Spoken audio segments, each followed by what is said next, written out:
안녕하세요. 워싱턴 윤준혜의 윤주입니다. 요즘 날씨가 너무 추워지면서 아침 일찍 달리기를 하고 나면 얼굴이 완전 건조해지는 거예요.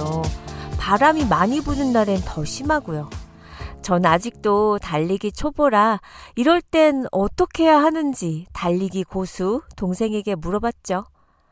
아침에 일어나자마자 뛰러 나갈 땐 어떡해? 세수도 안 하고 나가는데 뭘 찍어 바르기도 그렇고. 언니, 바셀린 발라야지. 면봉으로 코 속에도 바셀린 발라줘야 드라이 되지 않아. 어머, 그러고 보니 계속 코 안에도 딱쟁이가 생기고 코피가 나곤 했었는데 그 이유였어요. 바셀린이 피부에 유용하단 사실 알고 계셨나요? 전 이번에 처음 알게 됐는데 기초 스킨케어 후에 마지막 단계에 바르면 수분팩처럼 작용하면서 피부를 촉촉하게 유지해 주는데요. 특히 요즘 같은 추운 겨울철에 바셀린을 얇게 펴발라주면 건조함을 진정시키는 보습 효과가 탁월합니다. 자주 거칠어지는 입술 부위나 거친 손발, 팔꿈치 등에 바르면 아주 보습 케어에 탁월하죠. 코팅 역할을 한다고 생각하면 이해가 쉬워요. 그래서 요샌 바셀린을 생활 공간 곳곳에 배치해두고서는 쓴답니다. 피부에 얼마만큼 시간과 돈을 투자하세요? 저는 한 30대까지도 피부에 별로 신경을 안 썼는데 40대가 되면서부턴 몸매 이쁜 사람보다 얼굴 이쁜 사람보다 피부 좋은 사람들이 제일로 부럽더라고요. 얼굴에 광이 나는 사람이 있잖아요. 화장을 하지 않은 맨 얼굴인데 피부가 빛나는 사람이 요샌 참 부러워요. 확실히 나이가 들수록 피부가 칙칙해요. 주름이야 자연스러운 현상이니 그냥 받아들이겠는데요. 피부톤이 칙칙해 보이는 건 저를 너무 우울하게 만들거든요. 그나마 요샌 제가 달리기를 하고 나서 혈색이 좋아졌다는 말을 자주 들어요. 그래서 그런지 얼굴 톤도 좀 밝아 보여요. 꼭 피부가 하얘야 미인은 아니지만 백옥 같은 피부는 시간을 거슬러 조선시대, 아니 고려시대부터 중요한 미의 기준이었고 요즘도 그러해요. 달라진 것은 예전엔 무조건 창백할 만큼 흰 피부색에만 집중을 했다지만 요즘엔 피부색보다는 빛, 그 안색을 밝히는 것이 더 중요하죠. 즉 생기가 있어 보이는 밝은 톤의 얼굴을 원하는 거예요. 흰 피부로 가꾸는 제1원칙은 역시나 자외선 차단입니다. 피부 좋은 연예인들이 늘상 하는 말이 비가 오나 눈이 오나 실내에서도 선크림 빠지지 않고 바르는 일이라고 말하는 건 많이 들어보셨죠? 선크림만 열심히 발라도 밝은 피부색 보호에 큰 도움이 되는 거예요. 그 다음은 부드러운 각질 제거와 멜라닌 색소 줄이기인데요. 이건 화장품의 도움을 받아야 해요. 미백 기능성 화장품에는 각질을 녹이고 멜라닌을 억제하는 성분과 비타민 C가 들어있거든요. 대신 각질 제거는 자주 해주시면 안 돼요. 각질 자체가 피부의 보호막이거든요. 1, 2주에 한 번 정도 부드럽게 해주시고 과일과 비타민C의 꾸준한 섭취도 미백에 도움이 된다는 사실도 알고 계시죠? 참고로 피부톤을 밝혀주는 화장품은 3개월 이상 꾸준히 사용해야 눈에 띄는 효과를 볼 수 있다고 합니다. 결국 벌써 우리가 다 알고 있는 사실이에요. 우리가 모르고 있는 획기적인 얼굴 톤을 화사하게 가꾸는 드라마틱한 방법은 없답니다. 피부가 칙칙해지는 원인은 자외선과 멜라닌 색소의 영향도 있지만 30대가 넘어가면 피로와 스트레스 때문에 일어나는 피부톤 변화를 감지하고 미리미리 예방하는 것이 중요합니다. 그리고 무척이나 중요한 세안에 대해 좀 더 얘기를 하자면요. 화장은 하는 것보다 지우는 것이 더 중요하다는 거 물론 아시겠죠?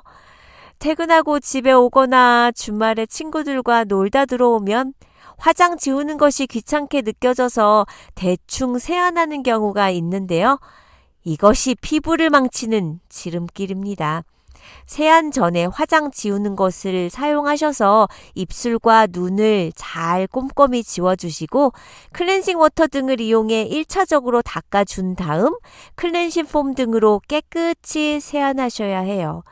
가장 노폐물이 많이 쌓이는 T존 부위를 시작으로 꼼꼼히 롤링한 후에 U존 부위로 넘어가는 게 좋아요.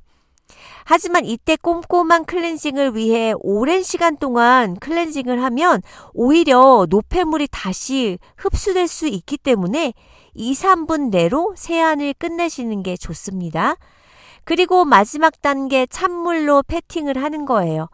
얼굴에 남은 물기를 다 닦아내지 마시고 톡톡 두드려서 흡수시켜 주세요.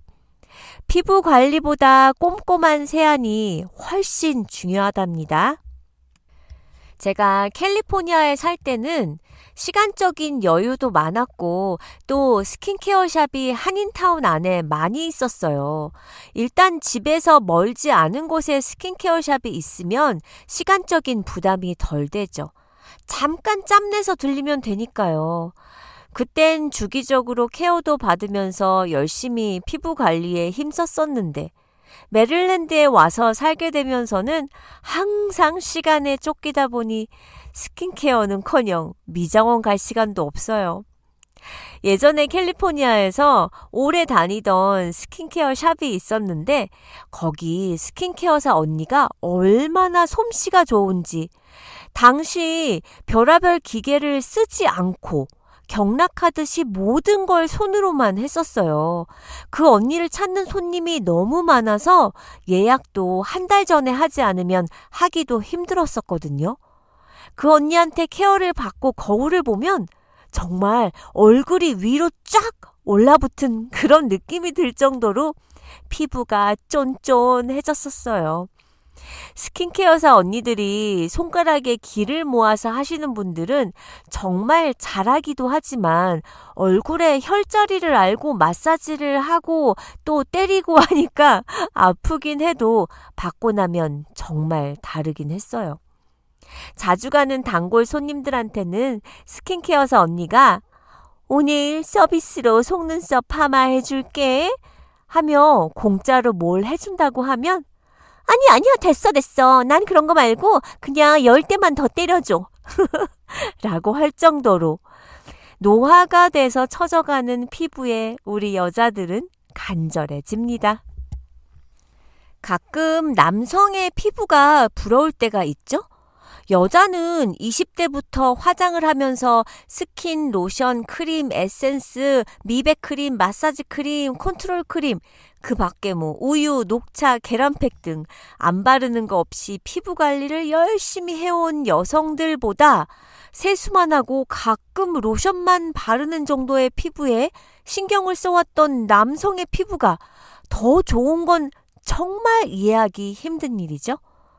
남녀 피부의 차이는 피부의 두께에서 옵니다. 일반적으로 남성의 피부는 2mm, 여성의 피부는 1.6mm로 남성이 여성보다 두꺼워요. 사람의 피부는 단순하게 말하면 표피, 피하 조직으로 나뉘는데 호르몬의 영향으로 남성 피부의 콜라겐 함량이 여성의 피부보다 높기 때문에 피부 조직들이 여성보다 두꺼운 것이라고 하네요. 나이가 들어가면서 피부 표피층이 얇아지는 속도는 남성 피부가 훨씬 빠르게 진행이 된대요. 여성보다 남성의 피부가 탄력성이 더 높지만 남성의 경우 나이가 들수록 훨씬 빨리 피부 탄력을 잃게 되는 거죠. 인터넷만 찾아봐도 피부 관리에 대한 정보는 넘쳐나지만 어떤 것이 사실인지 어떤 것이 오해나 잘못된 정보인지 정말 헷갈리는 경우가 있어요. 일반적으로 사람들은 고가의 스킨케어 제품이 더 효과적일 것이라고 생각하는데요. 이유는 대체로 고가의 제품들이 더 높은 품질의 원료를 사용하고 더 철저한 연구와 개발 과정을 거쳤다는 인식 때문일 거예요. 하지만 이는 반드시 사실이 아닙니다. 중요한 것은 제품의 가격이 아니라 그 제품이 담고 있는 구성 성분과 그 성분이 사용자의 피부 타입에 적합한지의 여부예요. 제품을 선택할 때는 성분을 꼼꼼히 확인하고 자신의 피부 타입에 맞는 것인지를 찾는 걸 더 중요합니다. 이렇게 하면 단순히 가격에 의존하지 않고 피부에 가장 알맞은 스킨케어 제품을 선택할 수 있게 돼요.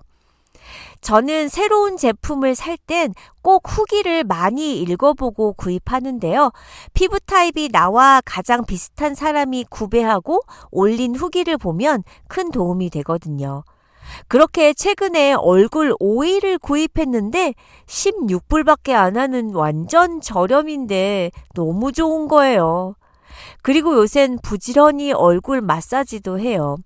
피부가 탄력을 잃고 처지면서 팔자 주름도 생기고 있어요. 얼굴에 주름이 생기는 이유는 여러 가지 표정을 지을 때, 또 잠자는 습관 때문에 먹을 때의 습관, 심지어 음식을 씹을 때 오른쪽으로 더 많이 씹는지 왼쪽으로 더 많이 씹는지 등으로 인해서 주름이 생기고 주름이 자리를 잡고 하는 거래요. 때문에 표정은 너무 과도하게 지으면 안 된다고 하네요. 저는 리액션이 과한 편이라 표정도 강하게 나오는 편이에요. 표정 관리 앞으로 어떻게 하죠? 그리고 의식적으로 광대를 위로 올리는 운동을 많이 하면 얼굴 리프팅이 되는데 얼굴은 자꾸 밑으로 처지니까 입꼬리를 살짝 올려서 광대를 들어 올리는 표정을 자주 하면 효과가 있다고 합니다. 전 매일 열심히 하고 있어요. 저는 요새 화장품 개수도 무지 늘었어요. 화장품의 개수 몇 개나 되세요?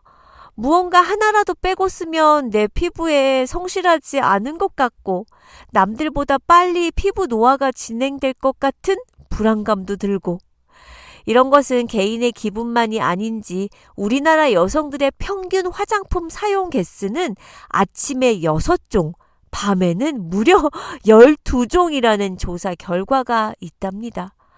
와, 그래도 12개는 너무 많은데요? 언제 다 발라 이거를?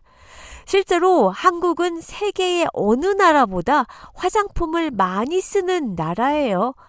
유럽의 경우 2-3가지의 화장품을 사용하고 가까운 일본의 경우에도 5-6가지를 사용한다고 합니다. 하지만 우리나라는 심지어 15가지의 화장품을 사용하는 사람도 있다고 하네요. 20대를 지나 30-40대 이후부터는 동안 피부를 유지하기 위해 미백, 주름, 노화 방지 등 기능성 화장품의 추가로 많은 소비를 하죠. 저는 솔직히 30불짜리를 쓰나 300불짜리를 쓰나 딱히 피부가 달라지는 것도 모르겠고 비싼 게 더 효과가 있는 줄도 모르겠거든요. 대부분 기분 탓으로 비싼 거 썼으니 더 밝아진 것 같고 왠지 잡티도 없어진 것 같고 주름도 펴진 것 같은 그냥 기분이 드는 거예요. 전문가들은 이렇게 얘기를 합니다. 사람에 따라 어떤 것은 효과가 있고 어떤 것은 효과가 없을 수 있다고요. 이유는 사람마다 피부 조직의 친밀함의 정도, 표피와 진피층의 두께, 색소의 분포, 지질 성분의 함유 정도가 모두 다르기 때문이라고 설명하네요. 기능성 화장품의 효과를 보려면 수고스럽더라도 다양한 제품을 직접 발라보고 고르는 수밖에 없다고 합니다. 또 사람에 따라 기능성 효과가 다르기 때문에 기능성 성분의 서열도 매길 수가 없다라고 전문가들은 얘기해요. 기능성 화장품에 있어서는 선택과 집중이 가장 중요하다고 하는데요. 대개 여성들은 주름과 미백을 동시에 해결하려고 하는데 이 때문에 주름 개선에 좋다는 A사 화장품과 미백에 좋다는 B사의 화장품을 섞어서 동시에 쓰는 경우가 많죠. 하지만 이렇게 하면 미백과 주름, 두 마리 토끼를 다 놓칠 수가 있다고 하네요. 피부 전달 체계에 혼란을 초래해 효과가 거의 나타나지도 않을 수 있다는 거죠. 그러므로 기능성 화장품은 한 가지만 집중적으로 써야 피부가 신호를 감지해 효과를 보이기 시작한대요. 한 회사의 기능성 제품을 선택해 최소 3개월가량 집중적으로 사용해야 효과를 기대할 수 있다는 거예요. 피부 미인은 그냥 되는 것이 아니죠. 물론 타고나기를 좋게 타고난 분들도 있지만 저희 나이엔 진짜 끊임없이 가꾸지 않으면 금방 노화와 함께 눈에 띄게 피부가 망가질 거예요. 좋은 화장품, 스킨케어, 천연팩 다 좋지만 뭐니 해도 마음 편하게 즐겁게 사는 게 최고 아니겠어요? 피부에 적은 피곤함과 스트레스예요. 잠만 잘 자도 피부는 지치지 않아요. 푹 잘 자고 일어난 아침에 아무것도 안 바른 맨 얼굴의 피부를 보세요. 화장도 안 했는데 어머 왜 이렇게 이뻐 보여? 이런 날이 있다니까요. 바로 푹 잘 자고 일어난 날이죠. 그리고 아, 에, 이, 오, 우 이런 것처럼 입 스트레칭도 자주 해주세요. 매일 10번씩 한 달만 해보세요. 얼굴에 뭐 했어? 라고 주위 분이 그러실 정도로 혈색이 좋아지실 거예요. 오늘부터 일주일에 한 번만이라도 천연팩으로 겨울 피부 관리 해주세요. 남은 오늘 하루 아, 에, 이, 오, 우 10번씩 하시고요. 입은 최대한 크게 벌려야 효과가 있습니다. 모두 예뻐지세요. 우린 다음 시간에 만나요.